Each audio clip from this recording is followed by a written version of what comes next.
Welcome to Aging on the Suncoast. I'm your host, Jason Martino. In the spirit of National Grandparents' Day, which occurs in September, we wanted to shed light on a topic which does not get as much attention as other grandparent topics may. The caregiving role in the senior population is generally pictured as a spouse taking care of a spouse, or an adult son or daughter taking care of parents. However, a fast-growing segment of society has altered this picture. Children are often displaced from custodial parents due to a variety of reasons. Upon that displacement, these children are sometimes put under the care of a grandparent or older relative. When this occurs, caregiving responsibilities become both complex and hard to manage. On today's show, we've invited Larry Cooper, the Chief of Prevention and Intervention Services with the Children's Home Network, and Chris Matthews, the Outreach Coordinator, also with the Children's Home Network. Together, our two guests will shed light on the complexities of grandparents or other relative caregivers raising children. Chris, Larry, welcome back to Aging on the Suncoast. Thank you. Hey, thank you. So we have a great topic that we're going to talk about today. It's very near and dear to you. It's very near and dear to me for many reasons as well.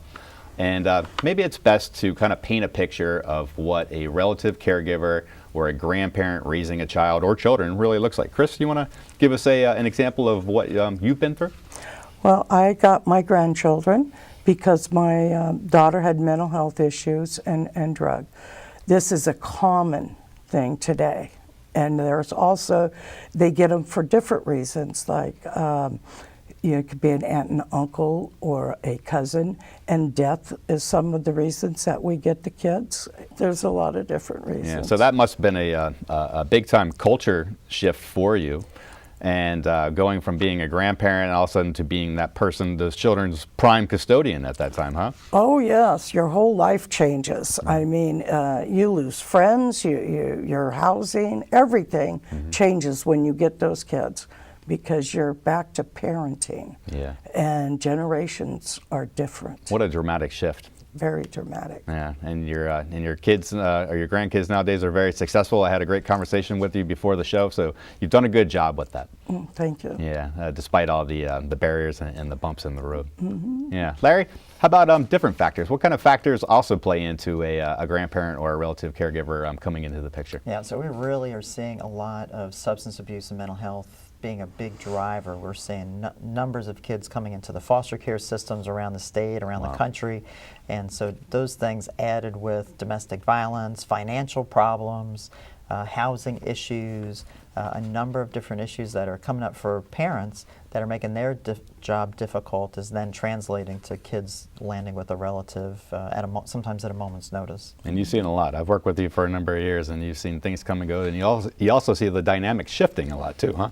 Yeah, we used to, when I first started, used to see only older grandparents raising grandchildren, and now, you know, Chris and I were talking, a lot of younger grandparents, 40s and 50s, and they're still working and in the prime of their careers, and now having to stop everything and start parenting all over again, taking care of babies, getting kids into kindergarten, toilet training, all those kind of things that you're starting all over again, and right in the middle of a career or, you know, life's transitions, and so it sometimes throws families for a loop and puts them in a position where they don't always know where to turn first to find the help that they need for the kids that they're now caring for. Yeah, you made a great point about the age. There's no natural age eligibility for becoming a grandparent. And the Area Agency on Aging has a program funded by the Older Americans Act, and for the longest time it would only help folks that were 60 and older. And we had long told the government that grandparents come in all shapes and sizes and ages. Please take a look at the age eligibility. So they finally did. They dropped it at least to 55, and we thought that that was very wise on their behalf. So I'm going to use myself as an example. If I was a grandfather and I had now a 9-year-old granddaughter on my doorstep and I needed to take care of this little girl, are there support systems out there for me, Chris? Yes, there is. Kinship was the best thing that ever came into my life. And so for this person, if they contact Kinship, we'll get them in support groups. There's 8 of them a month in Pinellas County. Right. There's 4 day groups, which is adults only, and then 4 night groups, which is both adults and children. Yeah.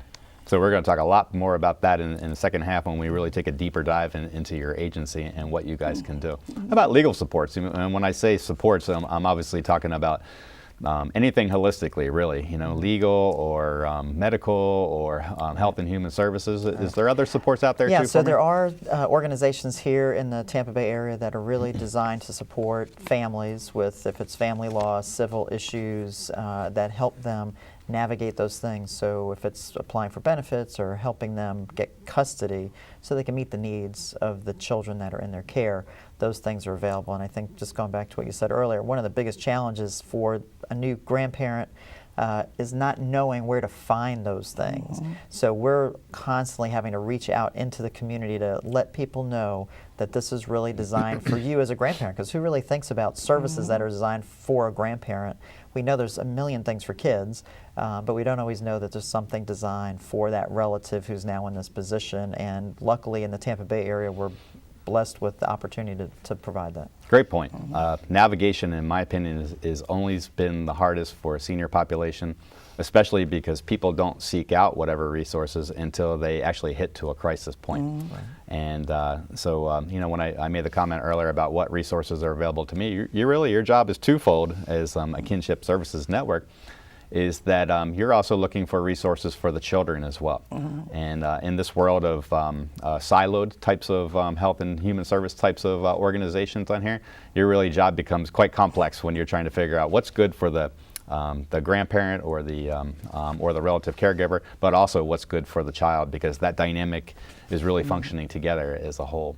And we bring those groups together. We bring a lot of the service providers together to break down some of those silos and share information across the children's services and the elder care services that are available, because they often don't know that they're really crossing paths in the same home. Sometimes we have families with 4 generations living in the same household, and so they have a variety of issues, from child development issues to mobility and significant chronic health conditions, all happening at the same time. So we really have to blend those services together, and part of that is just communicating and inviting those kind of discussions to happen, which is exciting because there's so many things that cross over in these populations. We're so proud that you're here, and your job is immense, and anything that the Area Agency on Aging obviously can do to support you is good.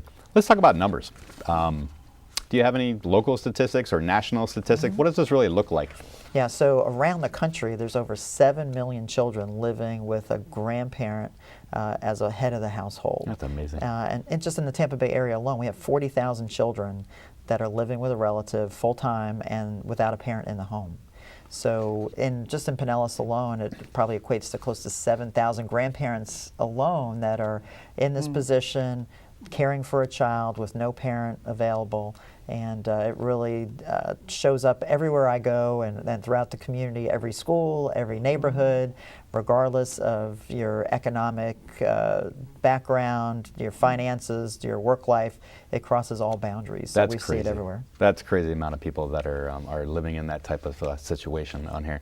Impacts. Obviously, when you have that dramatic shift from possibly being a single grandparent or a relative caregiver, or living under the empty nest per se, and what kind of impacts do grandparents or relative caregivers experience when they have a new person in their life?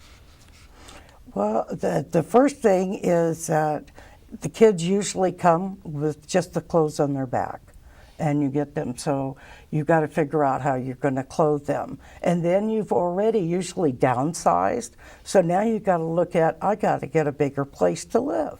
You know, so, and then that hits financially, because a lot of the grandparents are on Social Security, and they don't have the means to change their living environment. So they look out.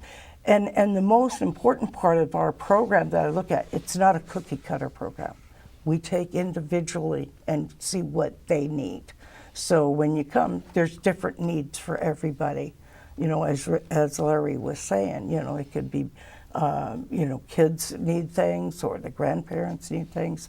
We look at them individually. Yeah, that's a great point about cookie cutter and serving folks holistically. Any more impacts? Yeah, I was just going to say, you know, in addition to that, you have the upset for the grandparent, because maybe the parent got arrested, maybe the parents suffering with drug addiction, maybe a physical or mental illness. And so now they're trying to deal with the safety and well-being of their adult child, and then trying to figure out how to help the children who may have been traumatized, suffering in some way emotionally or behaviorally. And now grandma's got to figure out, well, what do I do now? I've never dealt with this before. And trying to figure that out, and where am I going to get the help? And sometimes grandparents are isolated from their peers because they might be embarrassed to even say something at their friend group to say, oh gosh, my daughter's suffering with drugs or got a mental illness, and so then they suffer in silence, and as you mentioned, until they hit a crisis point, do they reach out for that assistance? And so that's why we try to alleviate those fears.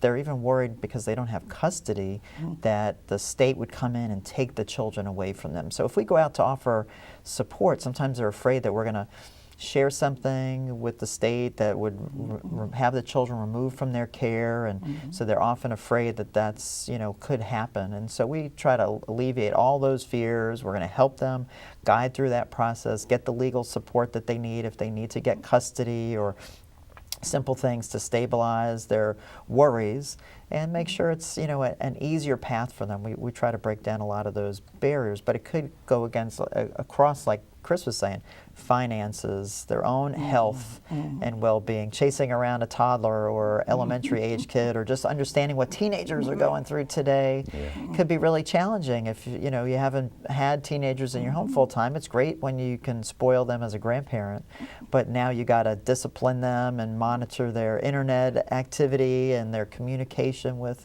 people, and those kind of things now adds again another layer of complexity for the family, and they're often looking around for that help. Yeah, that's all great points in here, and we can probably talk about that for days.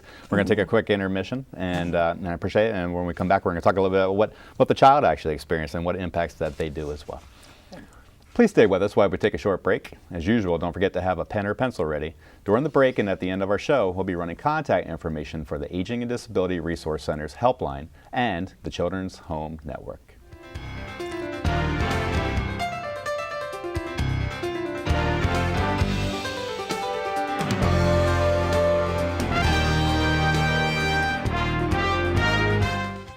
James is 70 and a writer whose joint pain has been a story in itself. His doctor prescribed a new medication that may not be affordable, even with James's Medicare Part D plan.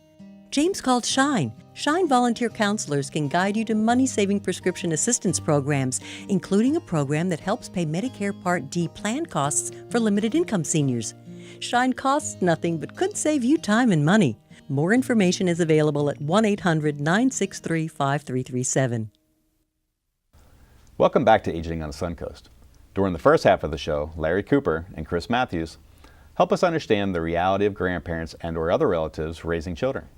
Now let's examine the types of services the Children's Home Network can offer to assist these blended families. Chris, Larry, welcome back to the second half of the show today. Thanks. Where we left off on the first half was we were talking about the impacts, whether they're positive or negative, for the older adult that now has a child or children in their life. But certainly, that child doesn't come out of this situation unscathed. Can we talk a little bit more about the impacts that they might feel? Yeah, a lot of times you get these kids, and the way they've come to us, they're traumatized. They need to have lots of deep counseling to help them through that. And then also in school, kids harass them because, why do you live with your grandma? Where's your mom? Where's your dad? Yeah. And that, embarrasses the kids.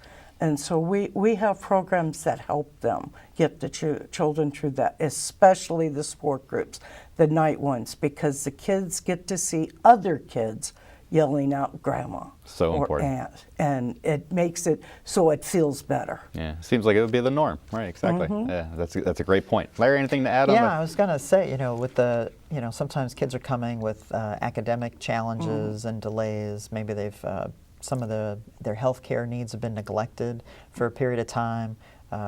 Emotionally, they're struggling because now they may have to move from where they were living, the home that they were in, or they might have been moving from home to home with the parents in this kind of unstable situation, and now the grandparents trying to set new routines and rules in the home, and now the kids are having to adjust to a new school, a new routine, a new lifestyle. They have to might share a room. They might have to, be in a place that they're not familiar with, or maybe even a relative who they're not as familiar with.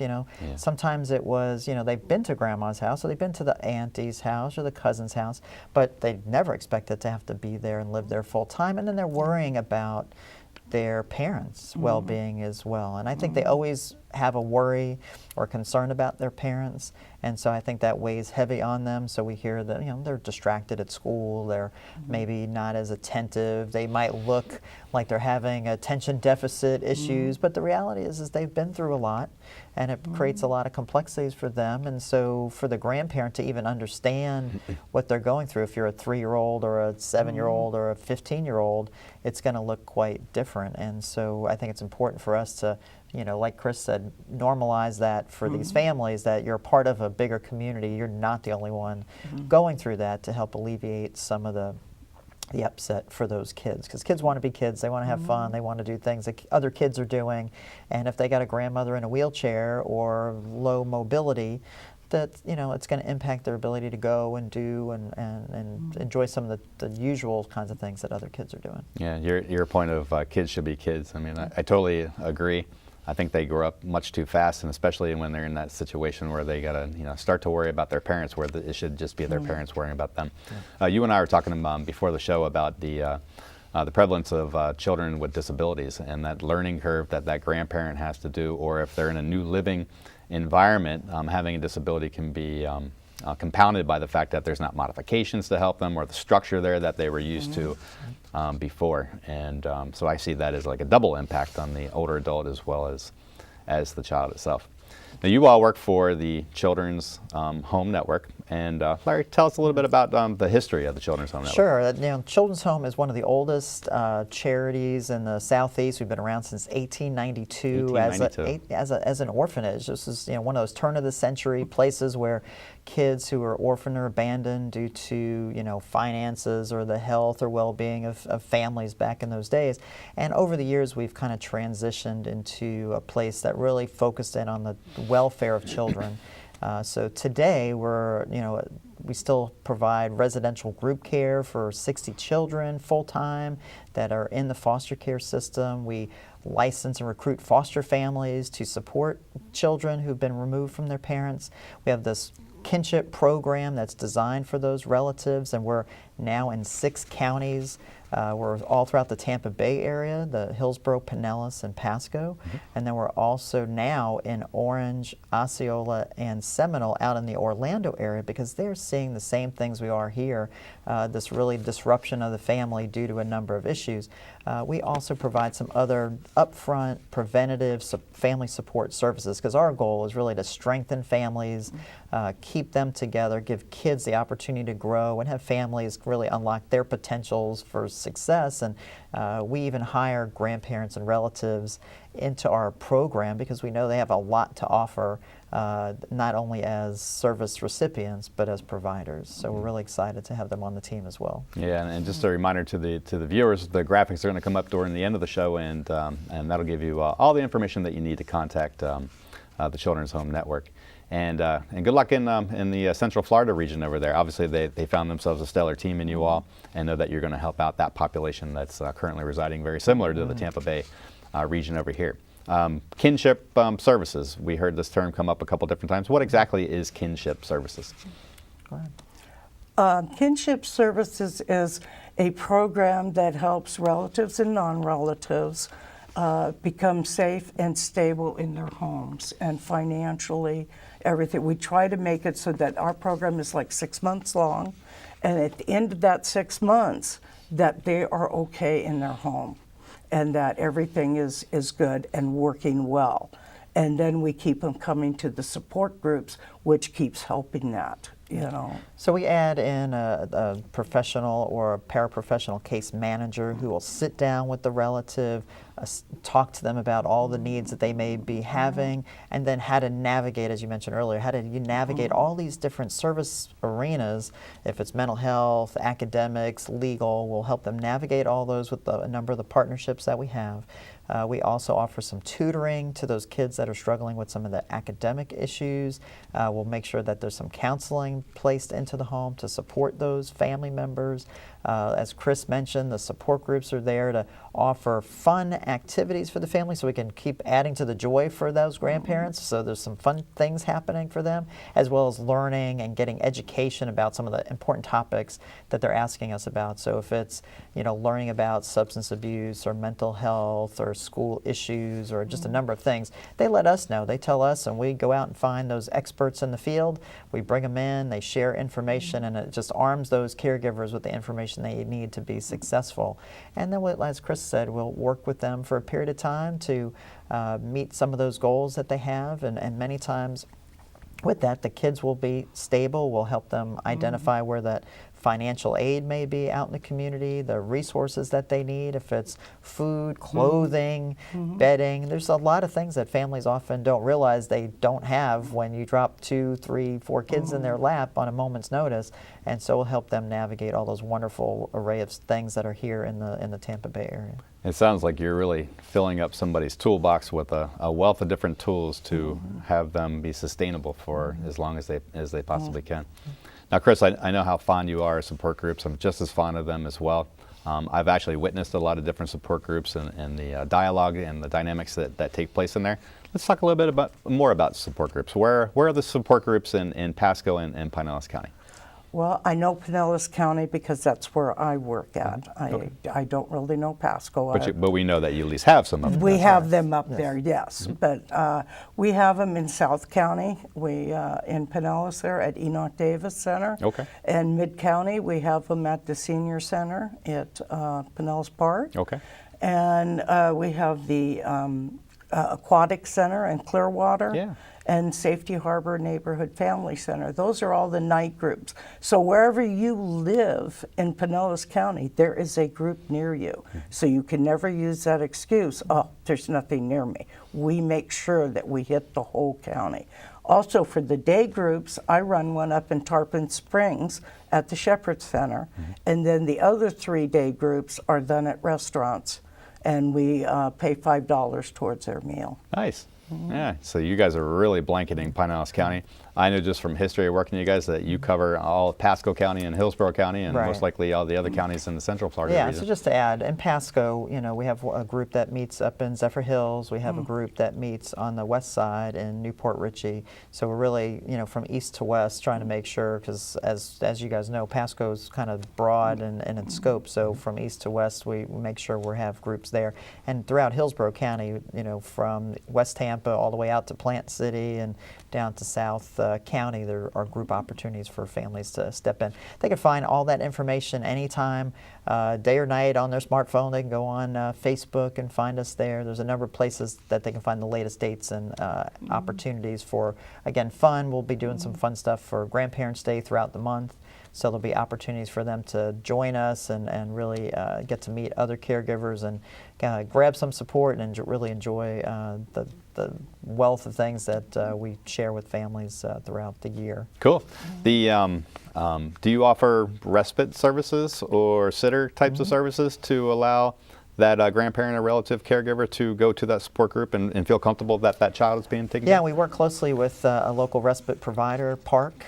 We also work with mentoring programs like Big Brothers Big Sisters. That often gives those grandparents and relatives a few hours to take some time off to join other peers, do something for themselves, meet with the support groups, go to lunch, go to a doctor's appointment, and get some of their self-care needs met. So those, we do offer, and even in the night groups, there's activities for the children, so the grandparents still have an opportunity to join together independently of the kids. They'll have a meal together.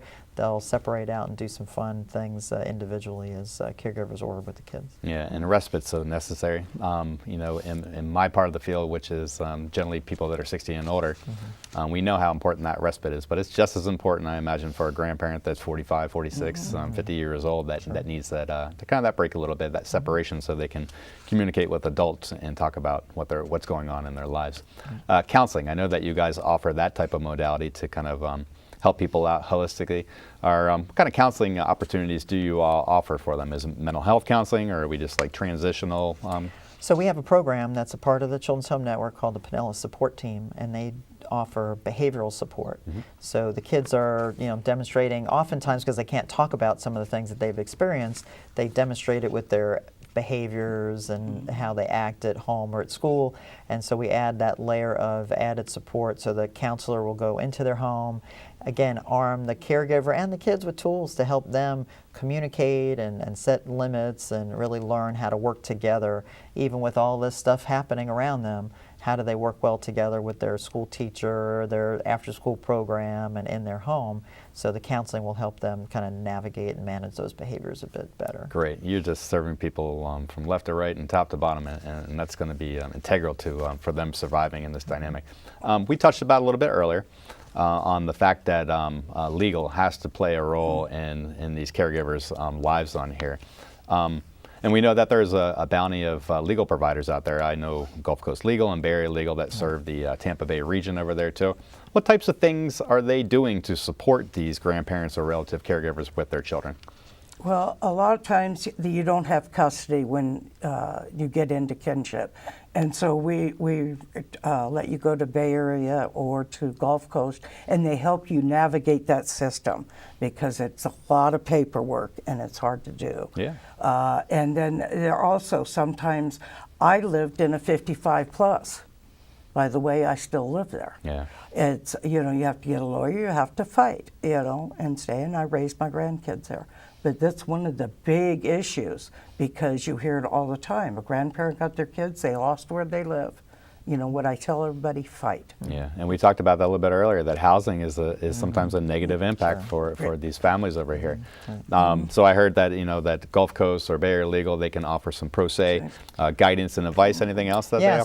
So they'll do some representation. So if you have to go to court to acquire temporary legal custody of the children, they can help do that as well.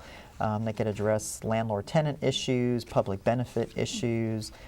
They can provide legal advice, which I think helps alleviate some of the concerns that the caregivers have. And sometimes it's as simple as a power of attorney. It's just a document that the parent notarizes that allows that grandparent to meet the basic needs of that child. So again, sometimes there's some complexities or options. So the legal aid folks will do some education, they'll come to our meetings, they'll share information with the caregivers and really allow them to understand what are the options, and then they'll work together to navigate that for them. Yeah, and it sounds like your team is going to link all these caregivers and these children up to these resources, and we think that is fantastic. Chris, Larry, you guys have been great guests on the show. I'm glad that we were able to shed light on this once again.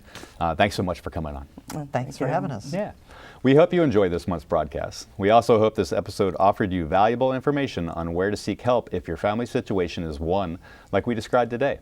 We'll be back next month, and until then, please make every attempt to seek out the resources and services we discussed today.